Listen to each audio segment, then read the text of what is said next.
referencial de música popular, seja do Brasil ou de além-mar, é da década de 30.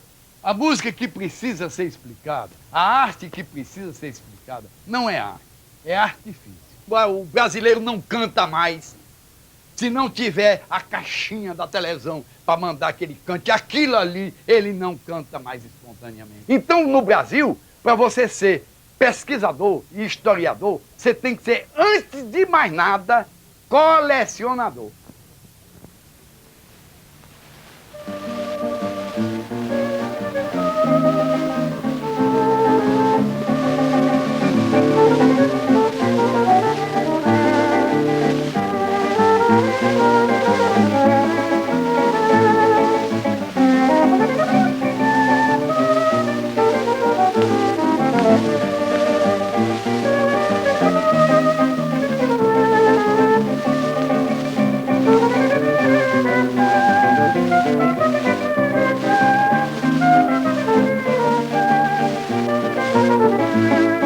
Existem três tipos de historiador. O pior deles, passional e pessoal, né? O outro é inocente e útil, é o factual. Ele apenas cita o fato, não toma partido. Ele está acima das classes. E o que eu considero o verdadeiro, que é o crítico analítico, tendo por base o coletivo. O coletivo, porque quem faz a história é o povo. Não é fulano nem ciclano, não, é o povo que faz a história. É como o negócio do Pixinguinha. Pixinguinha é porque ele pegou bexiga. Era o Bixinguinha. Aí arranjaram um dialeto, né, africano, bizinguinho. Não tem nada disso, rapaz. Não adianta querer botar meia sola na história, não.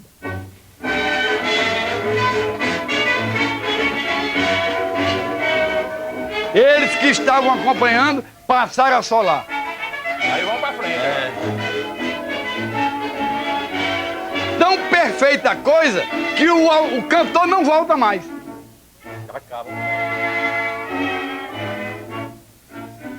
Tinha vez, rapaz. É o sentido de conjunto, realmente, e hoje não tem mais. Violino no samba, rapaz, como é que pode? A gravação antiga é como se você estivesse ao vivo. Quem mixava era o seu ouvido. Quando os meios de comunicação ainda estavam engateando, eles comunicavam muito mais, não é? Porque eles passaram a ser meios de massificação, né? A música, por exemplo, não tinha idade, a cozinheira estava preparando o almoço e tudo mais, e estava cantarolando um determinado tipo de música, que a patroa, lá no seu gabinete, estava também cantarolando o mesmo tipo de música. Não tinha classe social. Não, isso é música de pobre, isso é música de rico. Isso é brega, isso não é brega e tal. Essas divisões e essa segregação foi imposta pelo aperfeiçoamento da mídia. Notadamente a televisão. Nós tínhamos samba de praia, samba de roda, nós tínhamos o maracatu aqui, nós tínhamos forró do pé de serra e tudo e tal. Não é essa coisa. Agora, era bem regional. Você falar cearensemente, você não encontra emprego em canto nenhum do Brasil. Você tem que falar carioquês, você tem que sentir carioquês, você tem que compor carioquês. Chega, chega, chegadinho, vai chegando devagar. Chega mais um bocadinho até os dois se juntar. Isto é uma dança boa que vem lá do Ceará. Isto é uma dança boa que vem lá do Ceará. Miudinho ninguém cansa, pois ninguém sai do lugar. Só o corpo se balança e os pés a se arrastar. Isto é uma dança boa que vem lá do Ceará. Quando a gente aprende esta outra, mas não quer dançar.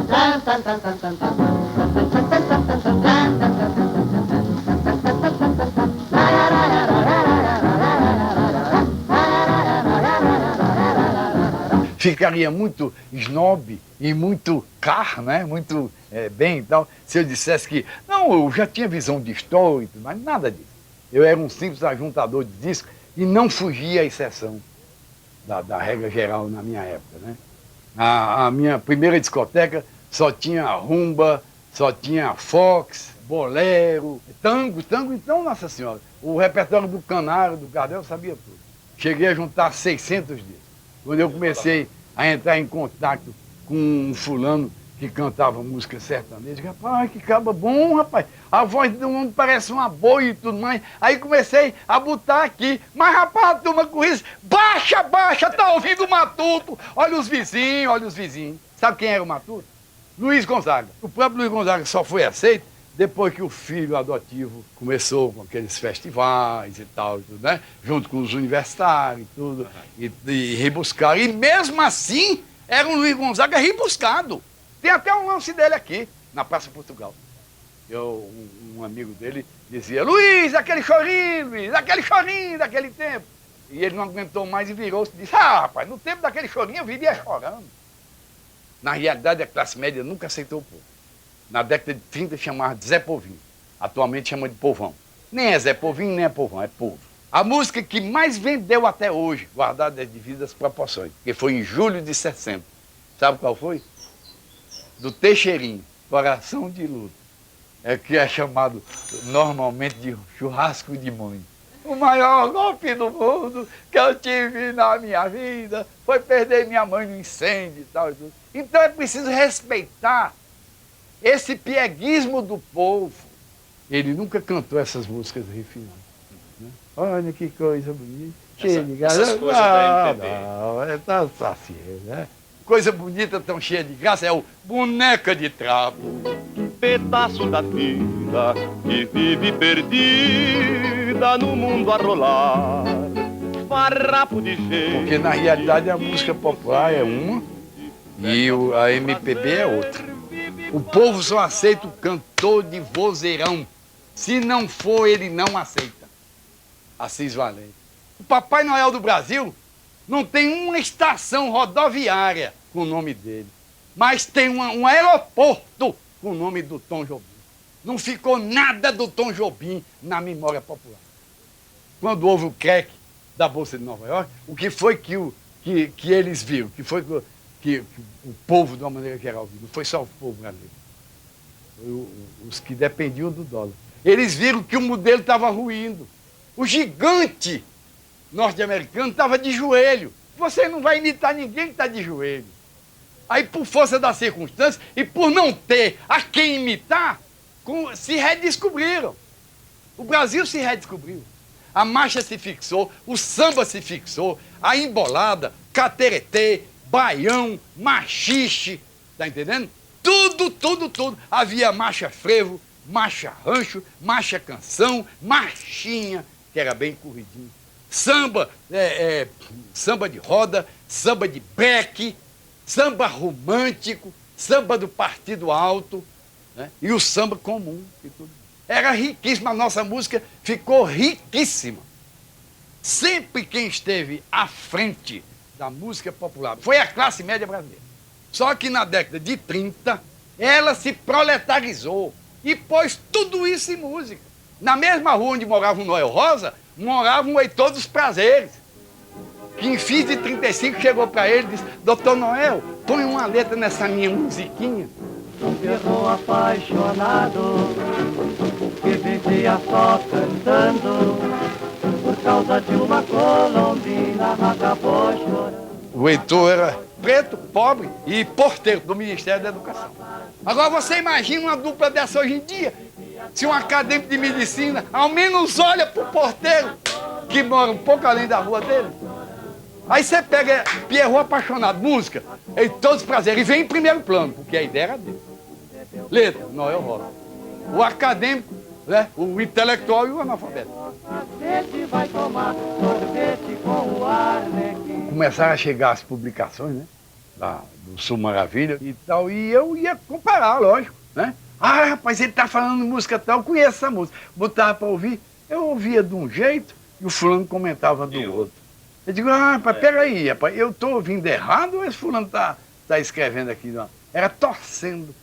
O pesquisador de música popular acha que não deve, eu vou usar o termo da agora, né? Navegar, né? Na praia, né? Na música erudita. Né? Para que cinema? Eu vou querer lá saber história de cinema? Poesia, nem pensar. Está tudo interligado. A arte popular do século XX foi o cinema. Então você tirá-la dos anseios populares, distanciar o público do cinema com a negativa. Não, você não entendeu o filme, é porque você não tem embasamento cultural. Ô, rapaz, como ele é rasteiro. Os intelectuais que dantes eram escravos da cultura popular, eles passaram a ditar, eles próprios passaram a ditar a sua cultura. Está entendendo? Foi quando surgiu o cinema novo, totalmente divorciado do povo.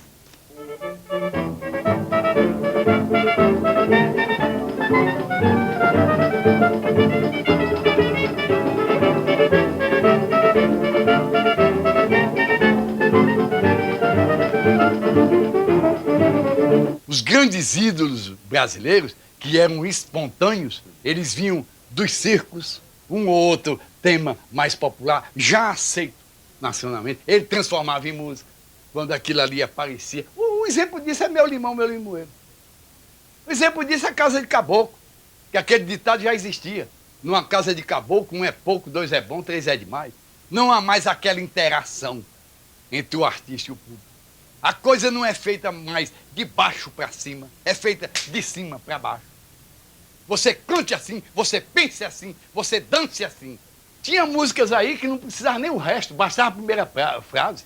Em 43, o Wilson Batista juntou-se ao cantor Silvio Caldas e fez um samba que na primeira frase que o Silvio cantou, já disse tudo. Nos olhos das mulheres e no espelho do meu quarto é que eu vejo a minha idade. Pra que cantar mais nada, rapaz? O Pedreiro Valdemar, rapaz, quando o próprio Wilson Batista também diz, o Pedreiro Valdemar faz tanta casa e não tem casa para morar. É a própria imagem do operário brasileiro. Se você quer ser universal, você precisa falar com veracidade o seu problema. Estão fazendo uma coisa criminosa, porque estão repassando um som que nunca existiu. Esse som compacto, esse som sem brilho e esse som sem presença, que é do vinil e muito mais do CD. Eu vou botar concomitantemente o som do LP, do vinil, né? Vinil, LP, vinil, bolachão, sei lá. Pois bem, e também o do cera.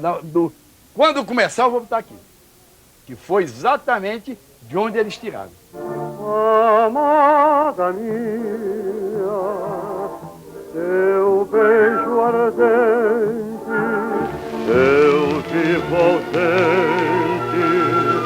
dos sonhos teus.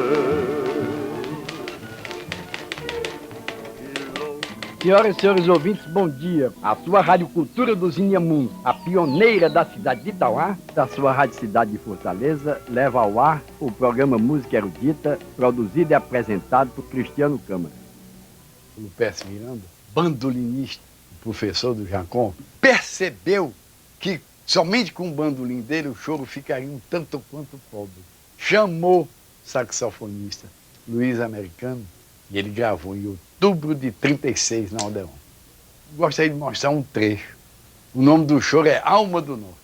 Essas paradinhas e a síncopa do choro em si, tudo, foi tudo macerado. Ó, puladinho, pam, pam, pam, pam, pam, pam, olha. O choro todo ele era assim, era uma das características. Então, o Jacó o que fez? Sambiou o choro. A improvisação do jazz é totalmente livre. A do choro é disciplinada. Essa história de solar livremente é ótimo para quem está praticando e péssimo para quem está ouvindo. Agora, eu não sabia ao certo o que na realidade tinha valor histórico e o que já tinha ido para o lixo da história. E nisso aí fui juntando cerca de 20 mil discos de cera. E de vinil, 8 a 10 mil. A cultura oficial só existe no papel, você sabe disso, né? Então essa história de mise e não sei o quê, de uns tempos para cá inventaram isso, né? Museu de imagem de som e museu disso, daquilo outro, não passa de cabide de emprego, né? De apadrinhado político, né? Na realidade, pouquíssima coisa se tem lá. A história da fonografia, a história do rádio, a história da televisão, eu tenho tudo isso em vídeo, rapaz! e não tem um local para exibir. Acervo particular, eu acho que esse acervo é mais da cidade do que meu. Porque eu sirvo a cidade diuturnamente. O bom mesmo seria que se aproveitasse enquanto eu estou vivo, né? Para se mostrar, ou pelo menos dar um rumo naquilo ali.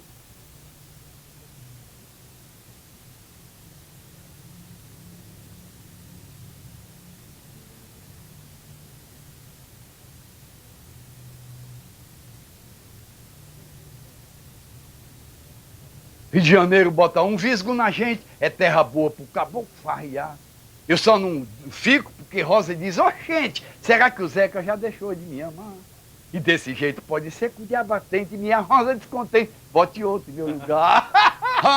De automóvel todas elas fazem fé. Pois é, não é vantagem tê-la lá nem tê-lelé. Eu quero ver a pé, eu quero ver a pé, viu? Você não é meu tipo e com a cara que tem, eu acho que você não é o tipo de ninguém. Você foi lá no cinema e quando a fita começou, com medo de você, o King Kong se assustou. Você não é meu tipo e com a cara que tem, eu penso que você não é o tipo de ninguém. Você não é meu tipo e com a cara que tem, eu penso que você não é o tipo de ninguém. Quando o Frankenstein lhe viu muito assustado, ele gritou, você pediu licença pra ser feio e abusou.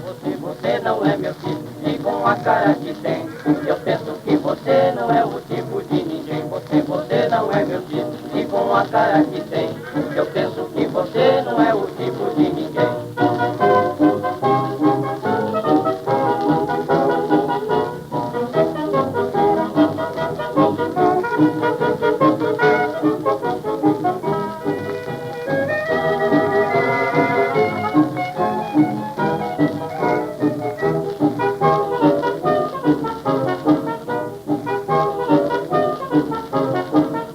Você não é meu tipo e com a cara que tem, eu penso que você não é o tipo de ninguém. Você foi lá no cinema e quando a fita começou, com medo de você o King Kong desmaiou. Você não é meu tipo e com a cara que tem, eu penso que você não é o tipo de ninguém. Você não é meu tipo e com a cara que tem, eu penso que você não é o